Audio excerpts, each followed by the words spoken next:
business. He wasn't thinking about his father's expectations. He wasn't thinking about power, control, or perfection. He was just here, with her. A side of him no one had seen.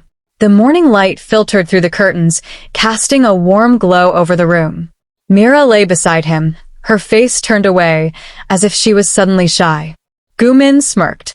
For someone who had boldly declared what she wanted the night before, she was surprisingly quiet now. He propped himself up on one elbow, watching her. Regretting it already? He asked, his deep voice teasing. She turned, eyes wide. No. He chuckled, a real, deep laugh. It caught Meera off guard. She had never seen him laugh before. Not like this. Not freely. And neither had anyone else. A peace he had never known. The entire morning felt different. There was no tension. No carefully chosen words. They ate breakfast together in the Manor's sunlit dining room. She complained about how unfairly good he looked in just a white shirt. He smirked and told her she was the one turning red after last night. And then, she made him laugh again. A real, unrestrained laugh. Meera stared at him in awe. This was not the ruthless CEO everyone feared. This was just Gumin. And he was more human than she had ever imagined. But the world was waiting. Their time at the manor felt like a dream. But reality was cruel. By the time they returned to Seoul, the weight of his world came crashing back down. The calls from his father. Meetings with the board. The pressure to be perfect. And worst of all, the whispers. People were talking. Who is she? Why is she always around the CEO? He's never taken an interest in a woman before. It was only a matter of time before his father made a move. Because if there was one thing the Gu family never allowed, it was distractions. And Meera was becoming the one thing Gumin couldn't let go. Gumin had spent his entire life obeying.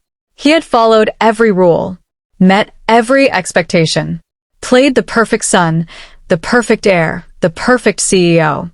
But this time he wouldn't bend. Because this time, it wasn't just about him. It was about Meera. And he would protect her. The summons. When his father called, Gumin knew what was coming. He arrived at the Gu mansion, stepping into the same room where every important decision of his life had been made. His father sat behind his massive desk, eyes cold. You're making a fool of yourself. Gumin's jaw tightened. Is that what this is about? His father's voice was sharp. She is beneath you. Silence. Then, Gumin laughed. It wasn't amusement. It was disbelief. She is the only person who has ever looked at me and seen me as a man, not a machine. His father slammed a hand on the desk. You are not just a man. You are a Gu. Everything we built can be destroyed by one wrong move. Gumin's eyes darkened. Then let it burn. The CEO's choice. His father leaned back, seething. You think you can protect her? He challenged. You think this little infatuation will last? Gumin stepped forward. I don't think, father. I know. A tense silence filled the room. For the first time, his father had nothing to say. Because Gumin had already made his decision. Showing up for her. Meera wasn't expecting anyone that night. She had just stepped out of the shower when she heard the knock. Opening the door, she froze. Gumin stood there, his powerful frame filling the doorway. But his eyes, his intense, unreadable eyes, held something different. Something vulnerable. She swallowed. Sir? He exhaled sharply, stepping inside, closing the door behind him. Then he did something she never expected. He pulled her into his arms, holding her tight. Meera stood still, her heart racing. She had seen him as the cold CEO. She had seen him as the passionate lover. But now he was just a man who had fought for her. A man who had chosen her over everything. And above all, he would protect her. For the first time in his life, Gumin felt exhausted. Not from running a company. Not from board meetings or corporate battles. This was different. This was a war against his own family. Against a father who had spent years shaping him into something unbreakable, someone who wasn't allowed to want. But tonight he had made his choice. And it led him here. A different kind of comfort. Meera stood still in his arms, feeling the tension in his body. The powerful CEO everyone feared, the man who ruled with precision and control, was holding on to her like he needed something to keep him standing.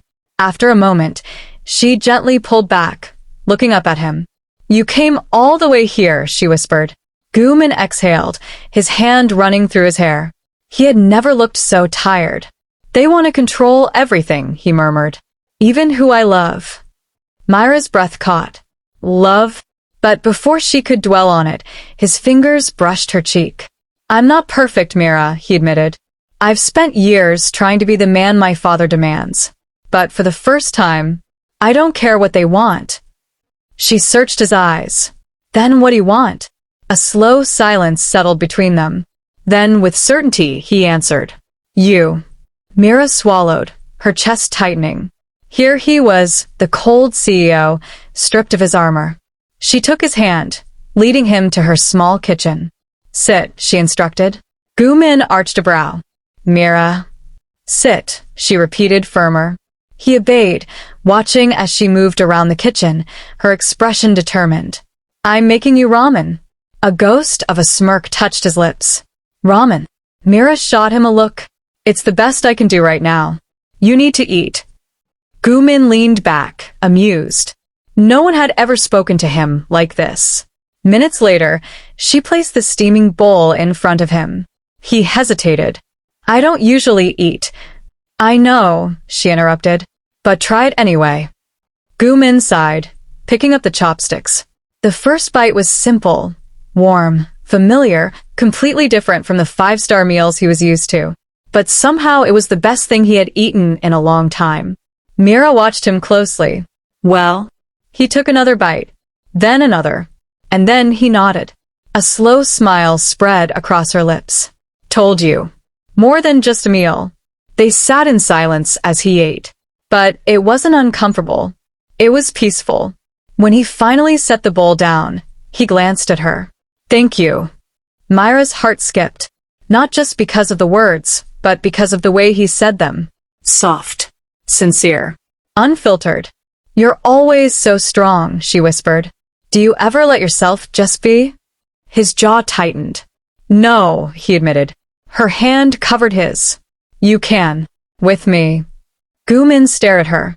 For years, he had built walls, locked away his emotions, convinced himself that vulnerability was weakness. But now, with her, maybe it wasn't. Maybe for once, he could let someone see him. And maybe he wouldn't lose himself in the process. At his father's office earlier that evening, Guman had sat across from him, listening in cold silence. "She's the daughter of Chairman Kong," his father had said. "She's well-educated, sophisticated, and raised in our world. You won't find a better match." Guman had leaned back, expression unreadable. "And if I refuse?"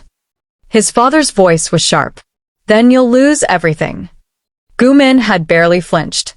He had built the company into what it was today, not his father. But what angered him the most wasn't the threat. It was the assumption that he needed their approval to decide who to be with. Because the woman they wanted for him was not the woman he wanted.